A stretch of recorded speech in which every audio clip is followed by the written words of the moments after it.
I feel like I keep saying this every time I film a wrap-up, but I have read more incredible books and I can't wait to tell you about them and to recommend them to you. I feel like my series of wrap-ups in 2025 have just been the best I've ever done. I've also really been enjoying taking the time to write more thorough reviews, so I hope you're excited to hear about more of the amazing books that I've read. July was a very hectic, busy month. I only read 3 books in July, which they were 3 incredible books. I'm still really happy that I read 3 books. I have spent August in England. As you can tell, I'm back in my England space. But in August I've been here, so I've had less other obligations. I definitely have more obligations when I'm in New York, but when I'm here I have a lot more time and I've been reading a lot more. So I have already read 5 books in August. Today is August 16th. I always try to make sure I'm reading quality over quantity, and I really have been reading such high quality literature, if I do say so myself. So yes, I'm going to be sharing with you, because I never filmed a July wrap-up. I only read 3 books, so I thought I would share the books that I read in July as well as the books that I have read and finished in August. And then at the end of August, I'll just share what other books I read in August. So I hope that sounds good to you. The first book that I want to tell you about is a book that I haven't reviewed yet, because there are certain books that mean so much to me that I don't even know how to begin writing a review, and it feels more daunting than other reviews that I've written. Anyway, the book is To Kill a Mockingbird. This was my 3rd reread, and it was the first time I listened to the audiobook. The audiobook was incredible. It's narrated by the actress Sissy Spacek, and she captured Scout's narrative voice so perfectly. So this is such a classic. I'm sure everybody knows about it, but it is set in the south of America, in a town called Macomb County, and it's basically following the adolescence of this brother and sister. We are getting the narrative through the sister. Her name is Jean Louise Finch, but everyone calls her Scout, and as well as her brother Jem and their father Atticus and the other people in their neighborhood. And it touches on so many important themes of the justice system and fairness, equality, racism. There's just so much that this book does and captures, and it's beautiful, it's funny. Scout was making me laugh so much. She and Jem are such an authentic example of a sibling relationship. This book feels like it's genuinely from a child's perspective, and we are looking at the story from a later perspective. So basically, Scout is reflecting on her childhood and recounting events that happened when she was younger. So we do have her as an older narrator looking back on the past, but it also really feels like it doesn't feel like an adult wrote this book trying to capture the essence of a child. It really feels like Scout is just telling you about her experience as a kid. And the sibling dynamic, the sibling relationship between her and her brother is beautiful and perfect and funny and authentic, and it just feels so real. And Atticus is one of my all-time favorite literary characters. He's their dad, and he is just such an incredible figure. He is so wise and loving and caring, and I remember reading this book in high school and then rereading it in college and just like falling in love with Atticus as a father figure. Like, he's just such an incredible father figure, and I just love this book so much. It's so special, and I was reading it with my husband Leon, his first time reading it, and it became a favorite book of his now. He rated it 5 stars. He loved it, I loved it, and tonight we are going to be watching the movie adaptation. I think it's from 1962 with Gregory Peck.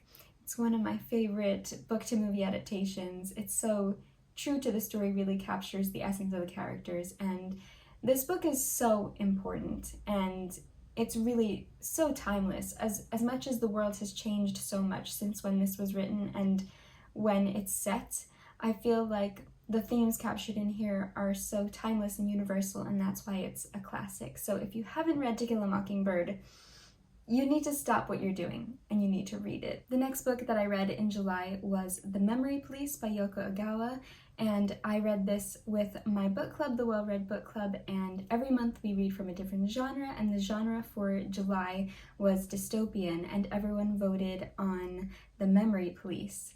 And it was such an interesting, thought-provoking book, and without rambling on too much, I thought I would share my review with you. Stories like this one are the reason I love dystopian literature. I find it fascinating to imagine alternate worlds similar to our own, where things are strange and uncanny. They require you to ask questions. They make you beg for explanations. They want you to look for unsettling similarities between the story's reality and our own normal reality. In The Memory Police, Yoko Ogawa brilliantly explores the importance of memories, the power an object holds, as well as the concept of censorship and control. While I read, she made me wonder how I would feel if the things around me began to disappear. It was a heartbreaking thought. No more roses or birds or fruit? But I could never live in a world without those things, I said to myself. I could live without mosquitoes, though, if only they would disappear. The narrator brings the reader into the eerie world she's living in, and we follow along, unsure why, how, or what is happening. Although we learn about this world by experiencing the daily life of the main character, I wish we got to know a bit more about the how and why. I appreciate an ambiguous story, but I crave to find out why and how certain things happened. Nevertheless, I must find peace in the unknown. One of my favorite aspects of this story was how books, art, writing, music, photography, and sculpture played an important role in the characters' lives. All of these things hold power, importance, and some may even hold secrets inside of them. My one main misgiving about this book is the romantic element. Without spoiling the plot, I didn't think certain circumstances were entirely necessary or added to the story. I think the romantic scenes could have worked just as well if both characters were on a solitary journey, shall we say. It's very hard to explain this without spoiling anything, so I apologize if this is confusing. Overall, this book melted my brain in a very good way. So overall, I really enjoyed this book. I enjoyed that it was slightly ambiguous. I enjoyed that it made me think. I really love that about dystopian literature. The one main gripe that I have with the book is that I just don't think the romantic element in the book, which it isn't a main part of the story, but it is there. I really don't feel like it adds too much to the narrative. I feel like it could have worked even better if there was no romantic feelings between some of the characters. But besides that, I really, really enjoyed this book, and I'm so glad that we read it for the book club. The third and final book I read in July was The Beautiful Summer by Cesare Pavese. And I wrote this review in my reading journal, which is one of my 2025 reading goals, is to transfer my book reviews into my reading journal, and I have been really enjoying doing that, so I thought I would read my review from my reading journal. An artistic coming-of-age story exploring a young woman's first love and loss of innocence. It all begins when the main character, Ginia, befriends a bohemian artist's model, Amelia. The worldly Amelia takes shy Ginia under her wing and introduces her to a new lifestyle and new people, most of them being artists. As an artist myself, who has drawn countless models over the years, I could relate to this story in a lovely and unique way. Naturally, I'm fascinated by stories that explored the lives of artists, and I thoroughly enjoyed the conversations about drawing and painting. Ginia was a very honest and realistic main character. She had me remember how it felt when I was 16. Her conflicting feelings in regards to love, jealousy, and a want of freedom were very relatable. Although I enjoyed this book very much, I wish it was a bit longer. I felt like I couldn't completely lose myself in the story. I would have loved to have seen the setting be described in more detail, and to have learned more about Ginia's and the other characters' childhoods. I was also surprised that this book wasn't as summary as I was expecting, which is why I always try to go into books with few expectations. This isn't a fault of the author's writing, this was just an observation. From the title, I assumed that the story's summer heat would be beaming off of the pages. It was, but only because I read this on a 90-degree day at the end of July. Overall, I thought this book was relatable, well-written, and artistically interesting. As you can tell, I really enjoyed the artistic elements of this story, but I do wish that I got a teeny bit more from it. I also, like I said, I was really expecting it to be more summary than it was. I just was expecting more descriptions, more summary descriptions. I think I would have enjoyed that a little bit more just because I read this thinking that it would be like saturated in summer heat, and like I said, it was, but it was because I read it on a really hot day. So I enjoyed this a lot. I just was slightly, I wouldn't say disappointed, but I just think I went in with expectations that maybe I shouldn't have, and I always try not to do that. So a lesson for the future, I guess. The first book that I read in August was actually an audiobook, and that is How to Be a Good Creature by Cy Montgomery. And this was my first book from Cy Montgomery, and it's a nonfiction, and I listened to the audiobook, which Cy Montgomery narrates herself, which, as you guys know, if you've been here for any length of time, I love nonfiction books that are narrated by the author.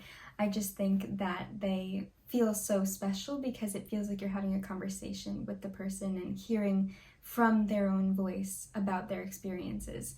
The other day, I was sitting alone on my pool deck reading the summer book by Tove Jansson with my feet dangling in the water. My sweet dog Willow climbed up the deck stairs and walked over to me. I was blocking her path, so I thought she was going to climb over my extended legs. Instead, she climbed onto my lap and stretched her soft body over mine. My heart swelled with love for her and for the fact that I was no longer alone because she was now with me. She is my little shadow, keeping me company as we go through life, protecting me from the threatening sound of loud planes flying overhead and covering me with passionate kisses when I do and don't expect it. Like the saying goes, she's my best friend. This lovely book gave me the same feeling I got when Willow climbed onto my lap while I was reading on the pool deck. Hearing Cy Montgomery talk about the animals that have meant the most to her was delightfully heartwarming. As an animal lover myself, I related to her strong connection towards the different creatures she spoke about. We as humans have endless things to learn from the beautiful creatures that inhabit the world around us. This book, like many of the aforementioned creatures, was a wonderful companion. I loved this book so much because we are hearing Cy Montgomery talking about the different animals that she has interacted with and has been an owner of over multiple years of her life. And it was just so heartwarming to hear about these animals that meant so much to her, and it really made me reflect on all the animals that I have interacted with and have loved over the years. As a kid, I begged my parents for any kind of pet. I just loved taking care of animals. I loved taking care of creatures and watching them and observing them and learning from them. Just as a fun fact, my first pet was a blue parakeet named Buddy. Then I had a mouse named Amanda. Then I had 2 frogs, which honestly I forgot their names. I feel so bad forgetting their names. I had a bunch of goldfish. We had a fish tank, and we also had fish in our pond in the backyard, some little koi fish. And then I had a tortoise named Prince. He was adopted by my cousin, who's a teacher, so that he could be a class pet for them, because I felt so bad. I wanted to give him a better life and more like interactions, and I think the kids love him. So anyway, I also had my first dog, Mia. Now I have my second dog, Willow, who I just love so much. I think that might be it, but I have been such an animal lover my whole life, so I just love hearing about other people's connections with animals and hearing what they've learned from them and hearing just stories about animals. It's just one of my favorite things. So this was such a joy to read, and I highly recommend it if it sounds like something that you would enjoy as well. Speaking of the summer book, the first book that I read in August was The Summer Book by Tove Jansson. We read this for the Well Read Book Club for August, and this was our literary fiction pick. And I've been seeing this book circulating around a lot on the internet, I think probably because it's very summery and people want to read it in the summertime, which is exactly what I wanted to do as well. This was a beautifully descriptive, nostalgic, witty, and bittersweet collection of vignettes.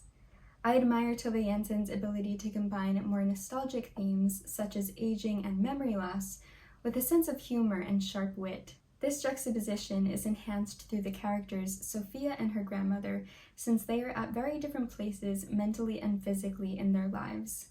I loved their dynamic and how, no matter the circumstances, they were always there for one another. Although I didn't mind that this book lacked a cohesive storyline, I think my enjoyment of it would have improved if it did have a more chronological plotline.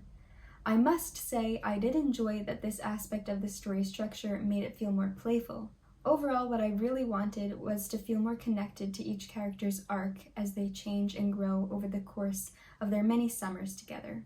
Finally, I have to mention Tove Jansson's stunning illustrations that accompanied these stories. They were wonderful and had her enchanting essence within them. And they really are so beautiful, and as an illustrator myself, I just love when stories, especially stories for adults, have illustrations, because I think adults deserve illustrations in their books as well. Even though these aren't the Moomin illustrations, like this isn't part of her Moomin series of books, they just have that Moomin essence to them. I guess it's just her signature style. I really, really loved the combination of the stories and the illustrations. And like I said, I didn't mind that this was more, oh, this one's so beautiful as well. I didn't really mind that this was more like vignettes rather than a chronological storyline, but I do feel like I wanted to feel more attached to the characters' arcs. I kind of wish that I was able to watch them change and grow. Maybe that's just me kind of being so used to a typical story arc, but I don't know, I just wish that I was able to see them change and grow, especially since, like I said, there are a lot of themes about aging, adolescence and childhood, and being older and dealing with old age. I just feel like that could have been really interesting, but I really, really enjoyed the playful aspect and how witty and clever and funny these stories were. They're just wonderful, and yes, I really enjoyed my time with this book. The next book that I read in August was A Pale View of Hills by Kazuo Ishiguro. Kazuo Ishiguro is one of my all-time favorite writers, and every year I try to read at least one of his books, and I really wanted to read this. This was on my spring and summer TBR, and it was part of the poll when everyone was voting for the literary fiction book for the Well Read Book Club in August. So I posted a poll on the Fable group chat. Also, if you want to join the Well Read Book Club, there's a link in the description. You can join for free. I would love to have you join. But anyway, so everyone voted on 4 books. 2 of them were the summer book and A Pale View of Hills. And everyone voted, and it came out to being 50-50 between A Pale View of Hills and the summer book. And so everyone was saying do another poll just between those two. It was a very, very close tie again, and a lot of people in the book club wanted to read both. So I started is it a broadcast channel? I think it's a broadcast channel on Instagram is what it's called. And it's basically just a big group chat that I called the Well Read Book Club 2, like TOO. And I figured that I wanted to be able to read it with everyone still and have it maybe be separate. So it's not a requirement that you have to read both books, but if you wanted to read both, or if you wanted to just read A Pale View of Hills, I still just wanted it to be an option for the book club members to be able to read it. So I read both books. I read this one through the broadcast channel on Instagram, and I read the summer book through the official book club on Fable. So just a little explanation for you there. But I'm so glad that I did that because it was such a joy to continue to read with you guys. I love being able to chat with you while I read, because when I read what you guys are saying about each chapter, it makes me sometimes think about things that I didn't catch or that I didn't see. So I just want to thank you so much if you have joined the Well Read Book Club, even if it's just for 1 month. It has really made my reading experience feel so much more special. That's my big ramble to just say thank you. Anyway, I'm going to start talking about the book now. Like all of Kazuo Ishiguro's other stories, A Pale View of Hills is brilliantly written and profoundly thoughtful. I can and can't believe that this was his debut novel, because it truly shows the gift for writing he has always possessed. Something I truly adore about Ishiguro's books is how different they are from one another, yet they all have his voice and essence at their core. As per usual with Ishiguro's stories, I was captivated from the very beginning. His writing was effortless while also being precise. His characters were unique, complex, and emotionally charged. His narrative had an eerie and quiet brilliance which packed a loud punch.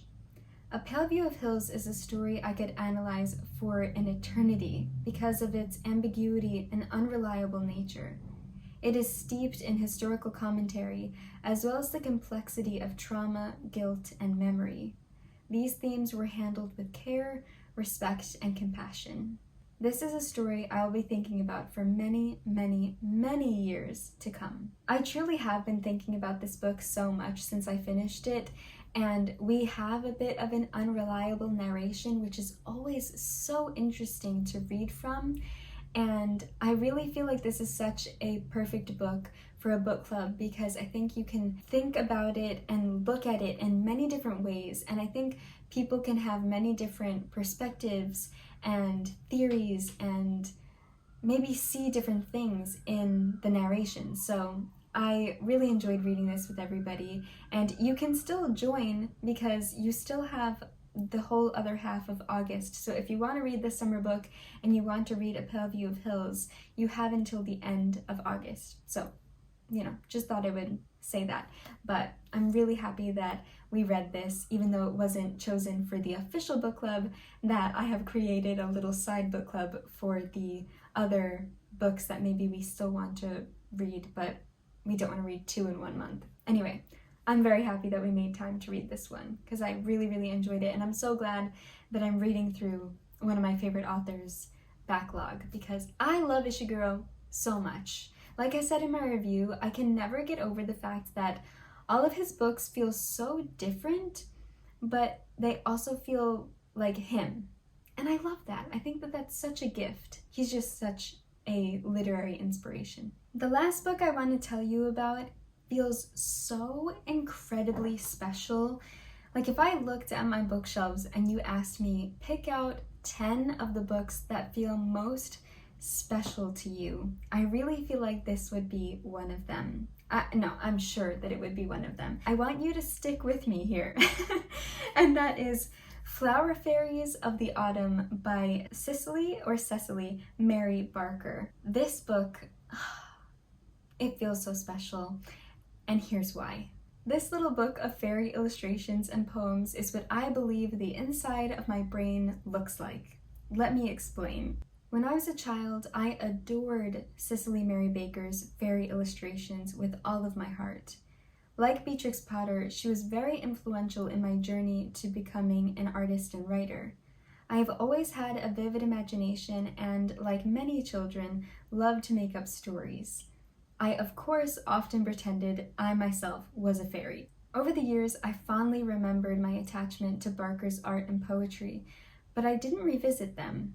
Even if I tried, I wouldn't have been able to since I sadly lost my original copies of her books. A few days ago, while my friend Laura and I were visiting Waterstones on Gower Street in London, we spotted Flower Fairies of the Autumn by Cecily Mary Barker. Laura hadn't heard of the Flower Fairy books before, so I told her how iconic they were and how special they had always been to me. There were 2 copies of the book, and seeing as Laura and I were both born in October, Laura on the 15th and myself on the 17th, which makes us autumn fairies ourselves, we felt like we were meant to have them. I can't express how glad I am we decided to bring these precious books home with us. While I read each poem and admired each illustration, I felt a deep and profound connection to them. I was overcome with a feeling of nostalgia. The artwork sparked the same artistic fire in me that I had felt when I was a child. I had and still have an overwhelming need to create and tell my own stories.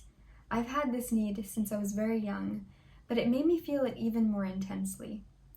The other reason this book feels so special is because of how perfectly it fits with the current season I'm in.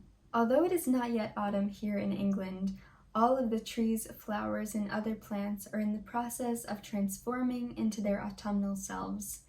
Every time my husband and I walk through the different parks and gardens around where we live, we see countless birds and squirrels enjoying the many wild berries, plums, and apples which are ripening on every branch and stem.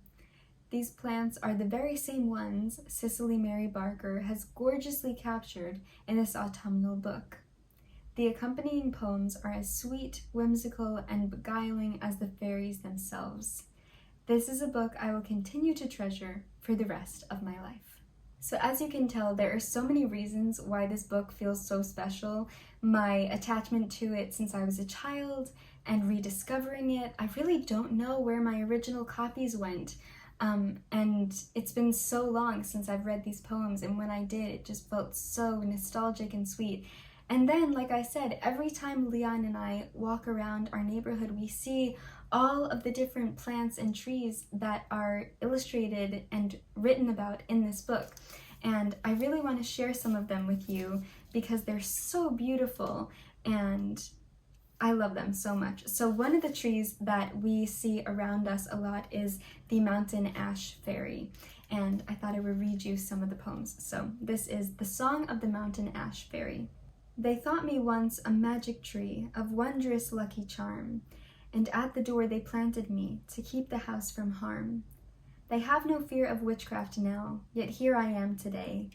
I've hung my berries from the bough, and merrily I say, come all you blackbirds, bring your wives, your sons and daughters too. The finest banquet of your lives is here prepared for you.